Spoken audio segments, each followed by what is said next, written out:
కంచె గచ్చిబౌలి అంశంలో సుప్రీంకోర్టు ఇచ్చిన లేదంటే అడిగిన ప్రశ్నలు అనేది మనం ఆహ్వానించదగ్గే. మా అడ్వకేట్ అభిషేక్ సింఘ్వి గారు ఈరోజు పూర్తి స్థాయి విచారణ కోసం కౌంటర్ కోసం 4 వారాలు అడగడం అనేది జరిగింది. అయితే అక్కడ బెంచ్లో ఉన్న గవాయి గారి నుంచి ఇతర పెద్దలందరూ కూడా కోరింది ఏంటంటే, ఏవైతే ప్రాథమిక సమాచారం ఇక్కడి నుంచి వెళ్ళిందో వాటికి సంబంధించిన అంశంలో మౌలికమైన అంశాల గురించి ప్రస్తావన తీసుకొచ్చింది. దానికి సంబంధించి పూర్తి స్థాయి వివరణ ఇవ్వడానికి అవకాశం ఉంది. అయితే దాంట్లో ఈ తాత్కాలికంగా వీళ్ళు తయారు చేసిన వీడియోలు సైతం కూడా అక్కడ సబ్మిట్ చేసిన దాంట్లో ఉన్న పరిస్థితి మనం గమనించాల్సిన సందర్భం ఉంది. అంటే అక్కడ పర్యావరణానికి సంబంధించిన నష్టం జరుగుతుందని కొంత క్రియేట్ చేసిన అంశం కూడా వాళ్ళ దృష్టికి వచ్చింది. కాబట్టి దాని విషయంలో పూర్తి స్థాయి విచారణకు సంబంధించిన అంశంలో కౌంటర్ ఏ విధంగా వేయాలనే దాని దగ్గర మా అడ్వకేట్ గారు చాలా స్పష్టంగా ఉన్నారు. కాబట్టి ఇది సుప్రీంకోర్టు ఈ స్థాయి క్వశ్చన్స్ చేయడం అనేది కామన్ అంశంగానే మేము చూస్తాం.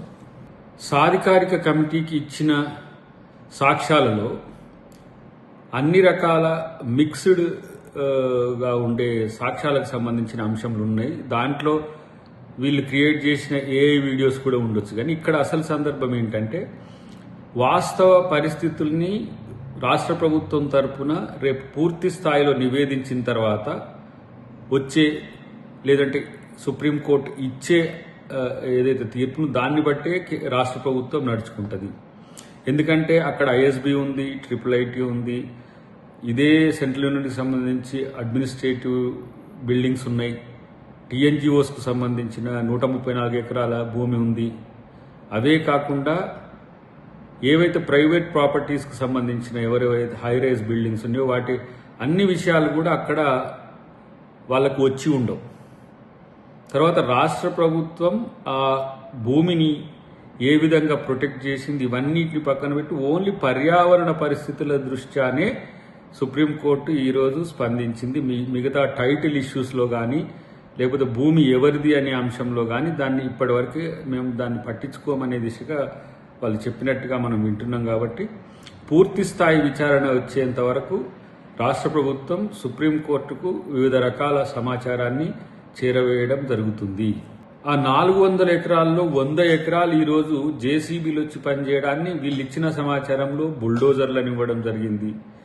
ఏవైతే ఈ ఏనుగులు లేదంటే జింకలు, నెమళ్ళు, ఇతరత్ర పర్యావరణంలో ఉన్న జీవరాశులన్నిటి వీడియోకి సంబంధించి కూడా వాళ్ళు ఇచ్చి ఉంటారు. కాబట్టి అది సుప్రీంకోర్టు అట్లా భావించడానికి అనుకూలత ఏర్పడి ఉంటుంది. బట్ ఏదైనా సరే సుప్రీంకోర్టు గైడ్ లైన్స్ను సుప్రీంకోర్టు ఇచ్చే ఏవైతే రూల్స్ని దాన్ని రాష్ట్ర ప్రభుత్వం పాటిస్తుంది. సమస్య ఏంటంటే, ఈరోజు 100 ఎకరాల్లో జరుగుతున్న అంశాల మీద చర్చ ఉంది. కానీ ఛత్తీస్గఢ్లో 2,72,000 ఎకరాల భూమిలో 92,000 పైచిలకు ఇవాళ చెట్లను అదానీ కంపెనీ నరికివేయడానికి కాంట్రాక్ట్ తీసుకున్నది, ఒక పవర్ కంపెనీకి సంబంధించిన అంశంలో. అట్లాంటి విషయాల్లో కూడా ఆ రాష్ట్ర ప్రభుత్వాలు చేస్తున్న వాటి మీద కూడా సుప్రీంకోర్టు సూమేటుగా తీసుకోవాల్సిన సందర్భం ఉంది. హైకోర్టు కూడా సూమోటోగా తీసుకోవాల్సిన అవసరం ఉంది. ఎందుకంటే ఈరోజు మోడీ గారి నుంచి మొదలు పెడితే ఇక్కడ ఉండే స్థానికంగా ఉండే విపక్షాలన్నీ కూడా సేమ్ అదే ఆలోచనతో ఉన్నాయి. కానీ రాష్ట్ర ప్రభుత్వం చెప్పే అంశాన్ని కానీ ఆ కోణం నుంచి కానీ ఇప్పటి వరకు సుప్రీంకోర్టు కానీ హైకోర్టు కానీ ఇంకా దాన్ని రిసీవ్ చేసుకున్నట్టుగా కనబడతలేదు. కాబట్టి వాటి పూర్తి స్థాయి వివరాలను రాష్ట్ర ప్రభుత్వం నివేదించిన తర్వాత వచ్చే తీర్పును మనం స్వాగతించాల్సిన సందర్భం ఉంటుంది. సుప్రీంకోర్టు అడిగిన ప్రశ్నల్లో ప్రధానంగా పర్యావరణమే ఉండడం, పర్యావరణానికి సంబంధించిన అంశంలో తీసుకోవాల్సిన జాగ్రత్తలు తీసుకున్నారా అనే కోణం నుంచే ప్రశ్నలు వచ్చినట్టుగా మనకు కనబడుతున్నది. అంతేకాకుండా ఆ భూమి ఫారెస్ట్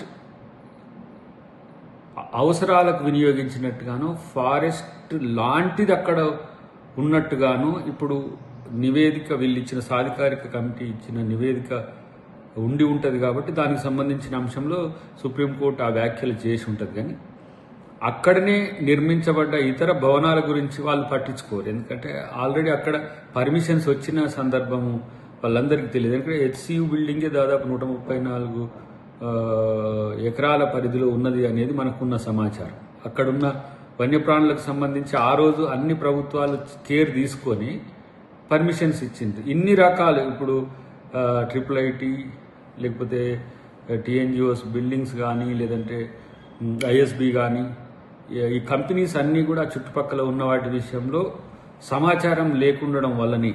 కాబట్టి అది రాష్ట్ర ప్రభుత్వం ఆ పూర్తి స్థాయి సమాచారాన్ని అది అభయారణ్యమో ఇతర అరణ్యం పోలిన ఉన్నాయో ఇవన్నిటిని కూడా వివరాలు ఇస్తుందనే అంశం మీరు అందరూ గుర్తుపెట్టుకుంటే మంచిదని చెప్పి తెలియజేస్తారు. సాధికారిక కమిటీ ప్రాథమిక నివేదిక ఏదైతే ఉందో అది రాష్ట్ర ప్రభుత్వం యొక్క అంశాలను, రాష్ట్ర ప్రభుత్వం చేసిన పనులకు సంబంధించి కానీ, రాష్ట్ర ప్రభుత్వం తీసుకున్న చర్యల గురించి కానీ, లేదంటే సుప్రీంకోర్టు గైడ్ లైన్స్ను ఇతరత్ర చట్టాలను అనుసరించి తీసుకున్న అంశం పట్ల వారికి పూర్తి స్థాయి సమాచారం లేకుండొచ్చు అనేది ప్రభుత్వం తరఫున మేమనుకుంటున్న పరిస్థితి. అన్నిటికంటే ముఖ్యంగా ఏవైతే ఈ విజువల్స్కు సంబంధించి కానీ లేకపోతే జేసీబీలను బుల్డోజర్లుగా తీసుకున్న అంశం కానీ లేదంటే ఏఐ విజువల్స్ను పూర్తి స్థాయిగా ఇవే వాస్తవం అని చెప్పే డిఫెన్స్ లాయర్కి సంబంధించిన అంశాలను కానీ వాటిని దృష్టిలో పెట్టుకుని ప్రశ్నలు వస్తాయి. కాబట్టి ఇది ఒక ఇంటీరియం అంశంగా, మధ్యంతర అంశంగా మనం దీన్ని చూడాల్సిన సందర్భం ఉంటుంది. పూర్తి స్థాయి రాష్ట్ర ప్రభుత్వ నివేదన తర్వాత సుప్రీంకోర్టు వారు రాష్ట్ర ప్రభుత్వానికి అనుకూలంగా లేదంటే రాష్ట్ర ప్రభుత్వం తీసుకున్న చర్యలకు అనుకూలంగా తీర్పు వస్తుందనే ప్రగాఢమైన నమ్మకంతో పాటు వీళ్ళు మధ్యన క్రియేట్ చేస్తున్న అంశాలు కూడా వాళ్ళని కొంత ఇబ్బందికరమైన పరిస్థితులకు కలిగించినాయనే ఒక ఆలోచన డెఫినెట్గా రేపటి రోజున పూర్తి స్థాయి రాష్ట్ర ప్రభుత్వం గెలుస్తుందనే నమ్మకం అయితే ఉన్నది.